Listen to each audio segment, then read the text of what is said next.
sahabat Jago Preventif, kembali lagi nih dengan Jago Belajar. Nah, podcast hari ini kita mau belajar melawan COVID-19 dari negara Korea. Kita akan membahas bagaimana sih keseriusan pemerintah Korea Selatan dalam penanganan COVID-19. Biar nggak terlalu lama, yuk kita bahas. Assalamualaikum warahmatullahi wabarakatuh. Perkenalkan teman-teman. Saya Ali Iksan Al-Kauli. Saya alumni dari Fisika UI 2010 ya. Saat ini sedang melakukan studi lanjut S2 di Korea Selatan, tepatnya di Kumho National Institute of Technology di Kota Gumi.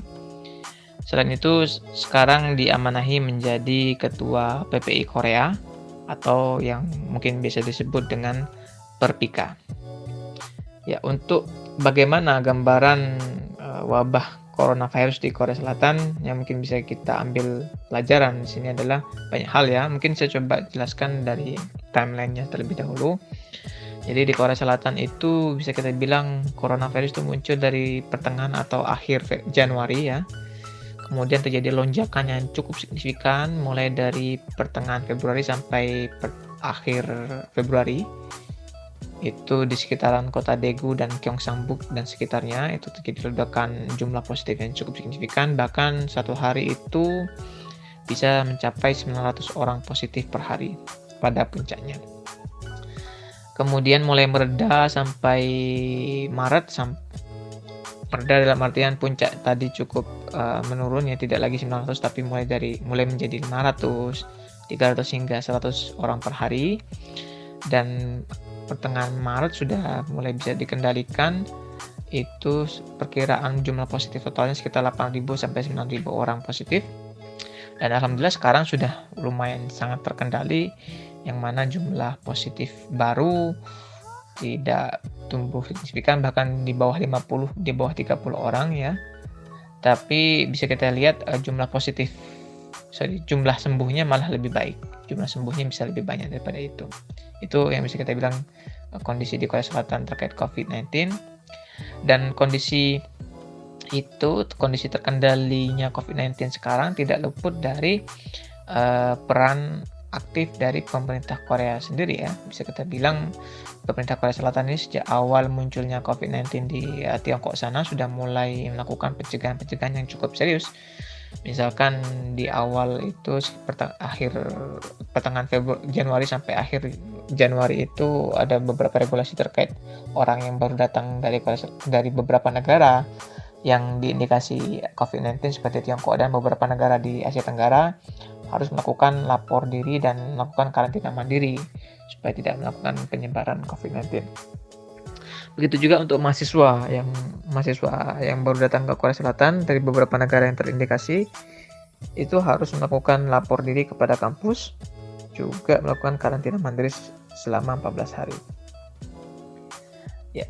Selain itu, dari pemerintah Korea Selatan juga melakukan banyak hal terkait terutama imbauan dan penyebaran informasi yang secara terbuka kepada seluruh masyarakat terkait dengan perkembangan COVID-19, sehingga masyarakat itu bisa secara proaktif dan sadar mengupayakannya secara mandiri masing-masing untuk tidak melakukan kegiatan-kegiatan di tempat kerumunan yang banyak orang dan menghindari tempat-tempat yang sudah sempat dihampiri atau dilewati oleh positif corona di Korea Selatan.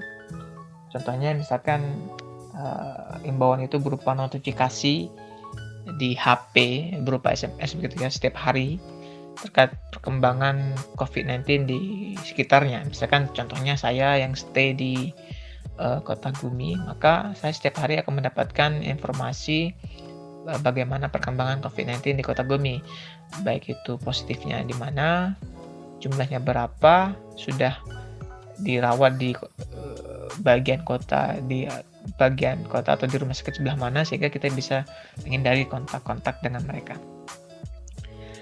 Terkait dengan selain upaya-upaya dari pemerintah Korea Selatan dan proaktif dari masyarakat sendiri, bisa saya coba ceritakan bagaimana WNI di sini untuk bertahan dari pandemi coronavirus di Korea Selatan. Jadi untuk WNI sendiri kita juga sudah sangat baik kolaborasinya antara pemerintah, dalam hal ini KBRI Seoul, dan elemen masyarakat yang terdiri dari elemen mahasiswa dan para pekerja, dan juga paguyuban-paguyuban serta jamaah-jamaah masjid dan jamaah-jamaah gereja. Itu semua berkolaborasi. Salah satu contohnya adalah penyebaran nomor-nomor kontak perwakilan tim gerak cepat yang dibentuk oleh KBRI untuk menangani atau pencegahan coronavirus di Korea Selatan bagi WNI ya. Sehingga bagi siapapun WNI yang ingin bertanya atau konsultasi atau melaporkan diri segala macam, itu bisa melalui kontak-kontak yang sudah disediakan, sehingga WNI punya tempat untuk bertanya. Dan alhamdulillah sampai akhir Maret atau awal April itu tidak ada WNI yang terkena positif gitu ya. Jadi bisa kita bilang upaya-upaya yang dilakukan oleh masyarakat, WNI dan pemerintah dalam ini KBRI Seoul cukup efektif. Namun pada akhirnya pada belakangan ini memang ada positif yang dialami oleh WNI, tapi itu bisa kita bilang dikarenakan imported case. Jadi WNI yang baru datang ke Korea Selatan, jadi bukan WNI yang sudah stay di Korea Selatan, sehingga itu menjadi out of reach ya, bukan tidak bisa kita hindari seperti itu. Dan bagi saya pribadi sih, coronavirus ini menjadi selain menjadi bagian dari introspeksi bagi kita juga ya, terkait dengan bagaimana kita menjaga kebersihan supaya tetap terhindar dari virus, tapi ini juga bisa menjadi bagian dari bagaimana kita berkontribusi kepada masyarakat, terutama bagi kalangan para pemuda atau bisa disebut dengan milenial ya. Kita perhatikan, kita cukup prihatin dengan kondisi Indonesia saat ini, di mana jumlah positif coronavirusnya masih terus meningkat dengan cukup banyak ya. Maka di situ saya kira kita sebagai pemuda punya peran yang cukup strategis. Beberapa peran yang mungkin bisa saya coba mention di sini adalah, misalkan bagi teman-teman yang memiliki keluangan waktu dan keluangan tenaga, bisa mengikuti sebagai relawan untuk menjadi